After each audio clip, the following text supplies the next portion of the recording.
Hi, I'm Terry Cooke. You're watching Hamilton's Vital Signs, and we're back talking about stuff that's happening in Hamilton. This month, we're going to talk about cycling, and particularly about complete streets, about what it takes to make a community a cycling-friendly community. We've made lots of progress in the last decade or so. I would lament that back in the 90s, I was the champion of an ill-fated on-street bike lane program on King and Main that lasted all of 6 months, and I still have some long forsaken war wounds from that experience. But we've had the very positive response to the SOBI program, and the Community Foundation's been a supporter there, especially as it's expanded into some lower income neighborhoods and done some educational things. Obviously the Cannon Cycle Track and the positive experience there, some new signalized intersections dedicated to cyclists, and some other stuff that I think points to a better future. But we also have a lot of work to do, and we've got two good, well-informed people committed to this cause who are going to talk to us about that today. Jay Krause from Cycle Hamilton, the chair of Cycle Hamilton, as I understand it. Is that the correct title? Just transitioning into the chair with Chelsea Cox, who's a great leader in the community. Have you asked for a recount on the election, or is that you're okay? We got it the first time, but looking forward to vote early and vote often. Exactly. And Jamie Stuckless from the Share the Road Coalition. Welcome, both of you. We're going to start with a little bit of biographical stuff, because it's always helpful to understand what has brought people to the work that they're doing, and then a little bit about each of the organizations that you are a part of. And Jay, I'm going to start with you. Yeah, thanks, Terry, and thanks so much for having us out today. So I guess my work in Hamilton specifically came in 2013 when I first moved to the city to study at McMaster. Yep. And it was actually through my studies there that I had my first couple outings into the Hamilton community. So I was lucky enough through the sustainability program there to work in the McQuestion community on the urban farm, as well as with, on the business side, the Grain and Grit microbrewery out in the West End. Yep. So they were some of my first kind of introductions to the broader community. And beyond that, biking was how I discovered Hamilton. So I find so many McMaster and students, they get trapped in this little bubble around the Westdale and West End area. And so it was by my bike that I was able to really get out there and identify all the incredible energy that's around Hamilton. Yep. And that's really what spurred me to first become a member and volunteer of Cycle Hamilton as it was first starting up. And since then have been an active volunteer. I co-chaired the governance committee, and then, as I mentioned, now stepping into the co-chair role with Chelsea Cox of Hamilton Bike Share. And in a nutshell, what does Cycle Hamilton do? So Cycle Hamilton has a really simple vision, and that's to make Hamilton the best place to ride a bike. Very good. Jamie, tell us about Share the Road. Yeah, thank you.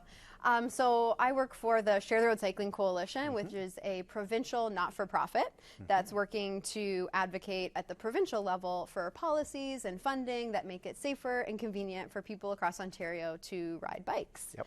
And I guess I kind of came to this work, reflecting back, I was very fortunate growing up to be able to walk and bike to school. And it was something that I really loved to do. It was just fun, and it gave me a sense of independence. So I kept doing it casually throughout my life. But it was on a trip that I took from Ottawa to Kingston by bike that I really started to think about cycling and transportation in a different way. So I decided to come to McMaster, to Hamilton, to pursue my master's degree, where I looked at people's motivations for cycling.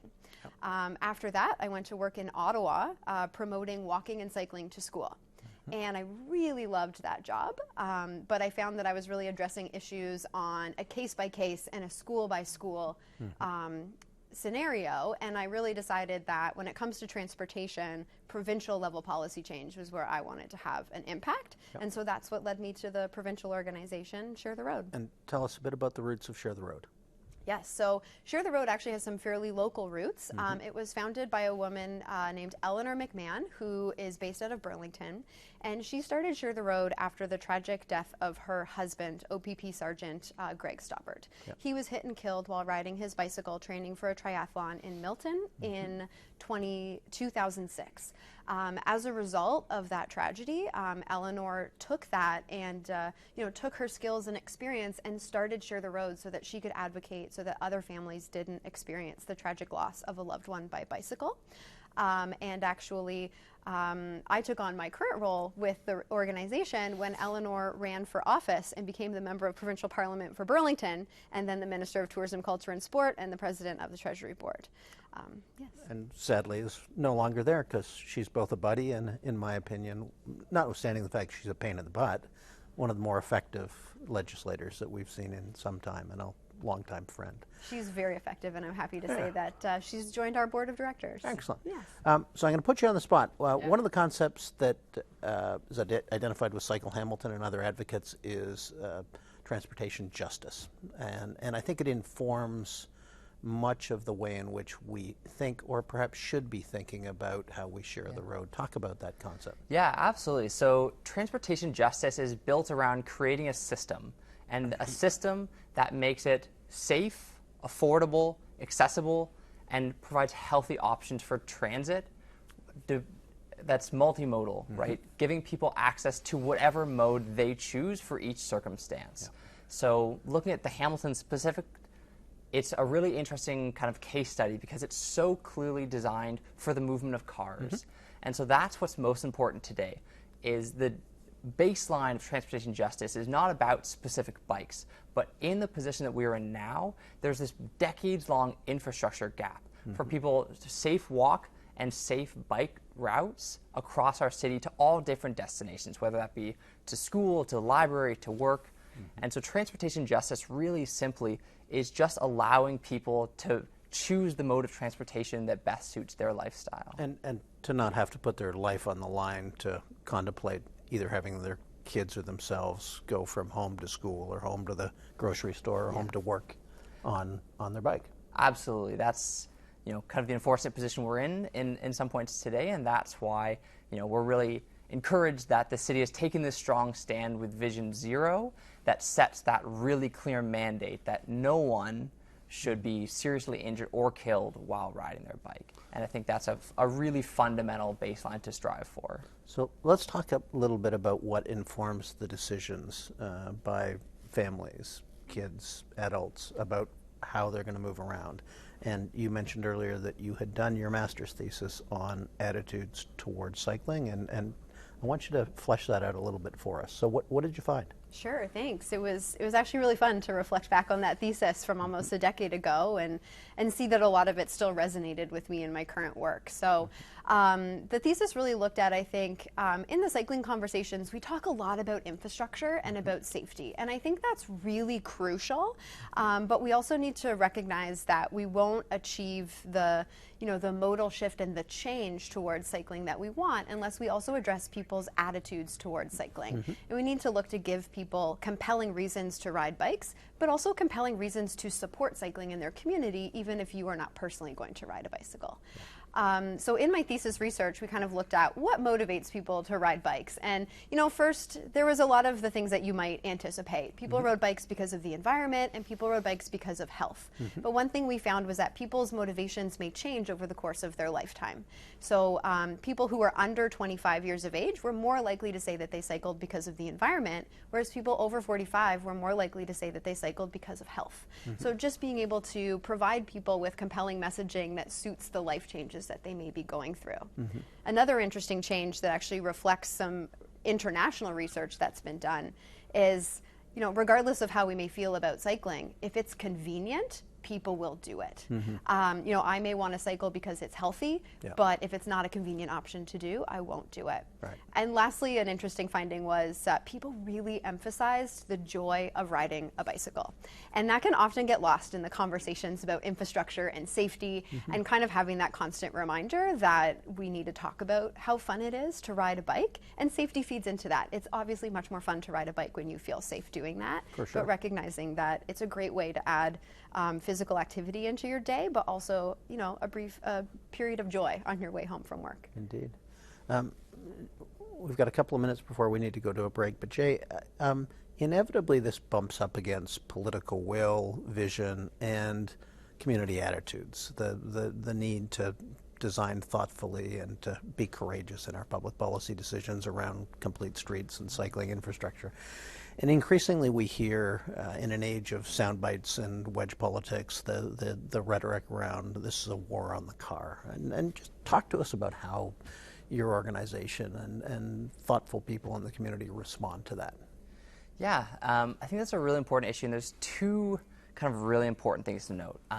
The first is that there's so much research that shows an increase in cycling in a city has value greatly beyond just those who cycle, right? So we're talking about the war on the car.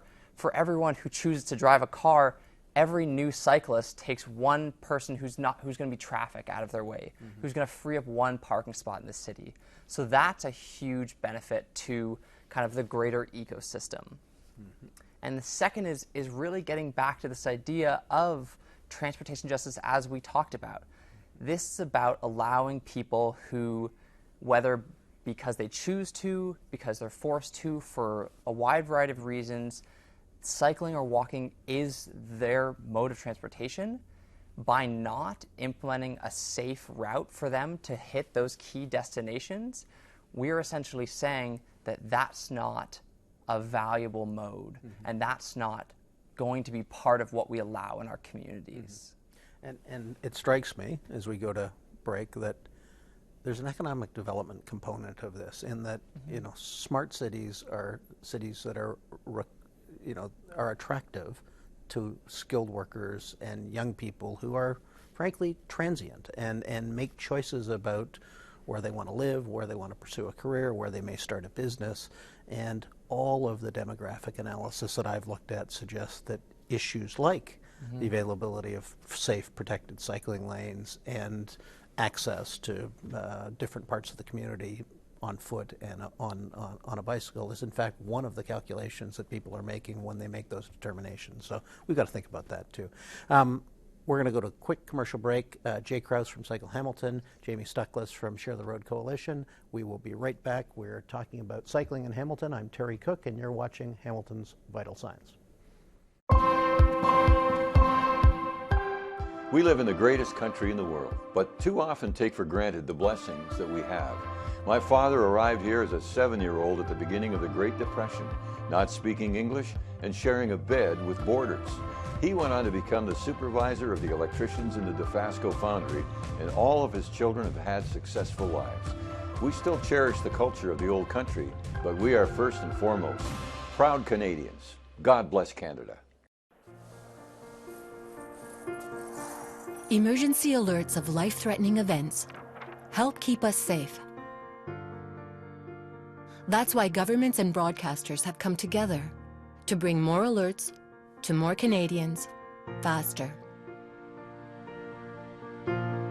Introducing Alert Ready, Canada's new emergency alert system. When an alert is broadcast, it's time to act. Learn more at alertready.ca.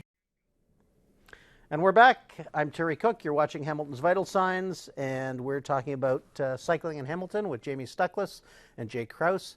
Jamie, I'm going to start with you because we mentioned the erstwhile war on the car, the usual wedge politics around protected cycling lanes. And one of the interesting elements of your organization is one of your largest, or maybe your largest supporter, is the Canadian Automobile Association. Why in the world would they support giving up traveled lane capacity on a city roadway to more cyclists? Bikes? Yeah, no, I mean, that's a great question, and we get that question a lot. We're really pleased to have a long-standing relationship with the Canadian Automobile Association, and it really stems from the fact that they recognize that their membership and people across Ontario are multimodal. We may drive for the trip to work and for long trips, but for other trips throughout the week, we might, bike to soccer practice on the weekend or walk to our friend's house. And they were, hearing from membership that they cared about overall road safety. I think it also speaks to a point that Jay touched on, is about, providing safe and separated spaces for people who ride a bike can really increase road safety for everyone. By having those separated spaces, it's clarity. And the CAA recognizes that we can enhance the safety of everyone by providing adequate space for everyone. And the other interesting piece is about reducing traffic congestion. The national office released a report about 8 steps that Canada can take to reduce traffic congestion. And number 1 on the list was to build bike lanes. in a bike lane, we can move more people per hour than we can in a vehicle lane. And the Canadian Automobile Association recognizes that when we enhance road safety for people cycling, all of their members benefit, no matter what mode of transportation they choose. Yeah, and even for the fiscal conservatives, I would argue that it's probably the cheapest way to move people. When you think about transit infrastructure and what it costs to build a kilometer of LRT or subway or even dedicated bus lanes, it's expensive, and it never happens in a hurry. And by and large, cycling infrastructure can be adapted quickly, and it's relatively low cost. And I think that's one of the things that folks have to weigh when they think about what would the cost be, as we're adding 130,000 people a year to the Greater Toronto and Hamilton areas, to expanding roadways, even if it were practical to do that. And of course, there's always as somebody who's been responsible for building some highways in my political career, it never comes without a political price. It would be economically prohibitive to do that. So inevitably, you're looking at what are the other modes and how do we support those things. We're going to actually go to some footage of the Cannon Cycle Track, which was a great example of citizen-led activism resulting in a practical improvement and a significant corridor in this city. And it's under construction, which is causing certain headaches. But Jay, I want to ask you about kind of the challenges and the opportunities that we have in Hamilton, because it occurred to me that my kids have had the good fortune, and they're now teenagers, to ride in major cities all over North America. And even in places like New York City, which historically were thought of as just driver crazy, you can now cycle virtually the entire island, especially of Manhattan, safely. And our kids did it when they were 8, 9, 10, 11. And that isn't the experience here yet, notwithstanding some of the process we've made. So talk to us about some of the bottlenecks and weaknesses in our present system, and how we go about starting to build a more comprehensive area. What do we need to focus on, and what are the roadblocks?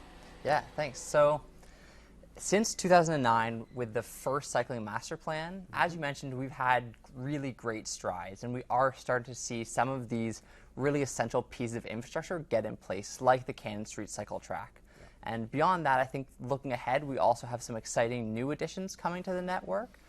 Two that come to mind are the J. Keddy Access Trail, which is a really important connection between the lower and upper cities, as well as on Hunter Street near the GO station. So we are seeing a lot of really positive indicators, but as we know, we do need to continue to think about the best ways that we can prioritize and then design the infrastructure.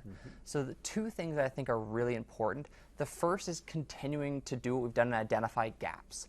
A lot of times, there's little pieces of routes that would complete a important transportation point to a work, a school, some of these key destinations, and it can be a small project, sometimes even just a bike rack, to kind of create that accessibility for that piece of the network.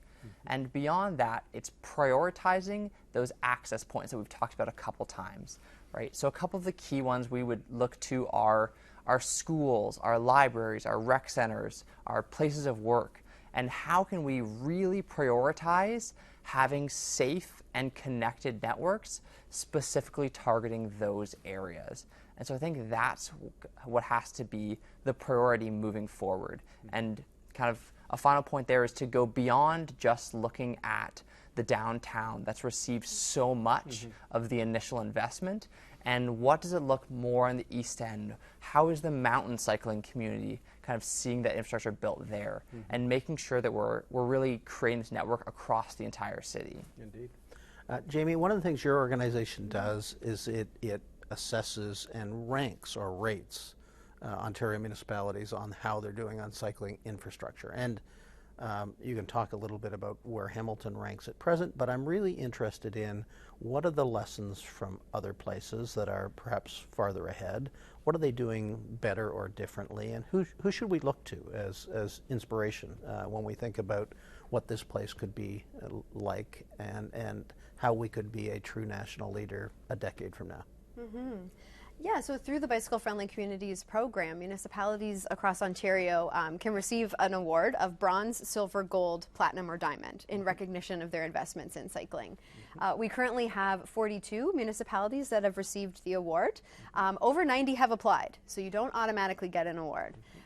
We have several bronze, silver, and gold communities, but no platinum or diamond communities yet. So Hamilton is kind of in the middle right now. They were recently renewed as a silver designation, so recognition that there's a lot of really good work happening and progress is being made, but the tipping point hasn't been hit yet in terms of truly being bicycle friendly. And you know, the program is exactly what you say, so we can look to other municipalities to learn. And the example that I always give in the Ontario context is Ottawa. They were Ontario's first gold bicycle-friendly community, and I think that they have a lot of really relevant lessons learned for Hamilton specifically. Jay mentioned, you know, making those small connections. Ottawa has really done an excellent job of installing you know, bicycle sensors so that when you're on the pathway trying to cross the road, you don't have to get off your bike and press the pedestrian button to get the light. There's a sensor in the pathway. They're installing bicycle boxes to help you make turns and bicycle signals to kind of make sure that not only are you in a bike lane, you know, between intersections, but there's also something for you in the intersections. I think that's a real place of leadership for Ottawa. Another one that I would flag, just in terms of you know, looking forward for Hamilton, is that Ottawa really got out in front of their LRT planning and engaged early with the community to make sure that all of their LRT stations were cycling accessible, that they had pathway access, that there was covered bicycle parking, recognizing that for a lot of people, you have to get to the LRT stop, and cycling can be a really efficient way of doing that. So, you know, a potential example for Hamilton in terms of forward-looking with the LRT. And the other thing I would flag was during the construction of the LRT in Ottawa, they had to close one of the main pathways, but they built a new pathway beside it to make sure that the thousands of people a day who depended on that pathway to ride their bicycle had a place to ride even throughout construction. So some really great examples not too far from here. Yeah, and of course the other relevant lesson on LRT was they built BRT in the 60s and over time realized that the appropriate migration was in fact to a costly upgrade to LRT, and Hamilton can learn the lesson that let's just go to the end product that will serve this community for the next generation. Let's talk about what individual citizens can do, both in terms of their own comfort and reliance on alternative modes of transportation, particularly cycling, and how they get involved in this conversation in the 3 minutes or so that we have left here. So Jay, you're going to start, and then Jamie, I ask you to chime in on how we all can make a difference here.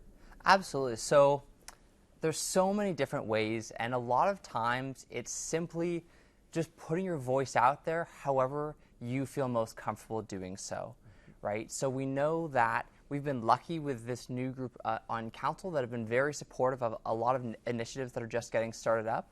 So whether it's writing a letter to council, sharing your voice on social media, just last night we had a fantastic consultation with Councillor Nan, and it was an open public consultation in Ward 3 at the new Gage Park Greenhouse. And it was just great to see so many people out there, and it's a really, really inviting, accessible community. And so it's just sharing your experience because everyone's experience is so unique with transportation.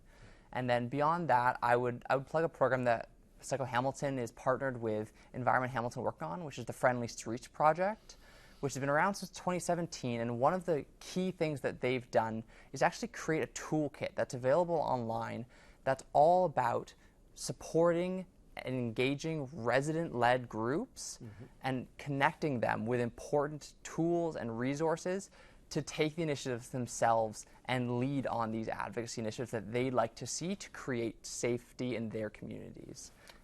Last minute is yours. Perfect. I would say one thing that everybody can do as soon as they you know, leave their house the very next time is whenever you're out on the road, really remembering to step back and see every other road user as a person trying to get home at the end of the day to their family. It's very easy when we're out on the road to get frustrated, stuck in traffic, and to really lose perspective on the fact that, you know, small lapses in judgment can be life-changing or tragic for ourselves and for those around us, and to really see the ecosystem and how it fits together, and how that person who is, you know, driving, walking, and cycling, the vulnerabilities of each, and just taking that time, being patient, being predictable, and leaving space is probably the most important thing that people can do starting right now to make our roads safer. Great advice and a great point to finish. Unfortunately, we're out of time. Jay Krause and Jamie Stuckless, thank you for what you're doing to promote safe cycling in Hamilton and to make this a better community. And I hope we can do this again in a couple of years and talk about how much progress we've made. Thank you. Thanks very Thanks much. so much for having us. I'm Terry Cooke. You've been watching Hamilton's Vital Signs. We're talking about cycling in Hamilton with Jamie Stuckless and Jay Krause. Hope you'll visit again with us next month. And as always, you can follow us on Facebook or Twitter. We will see you again soon.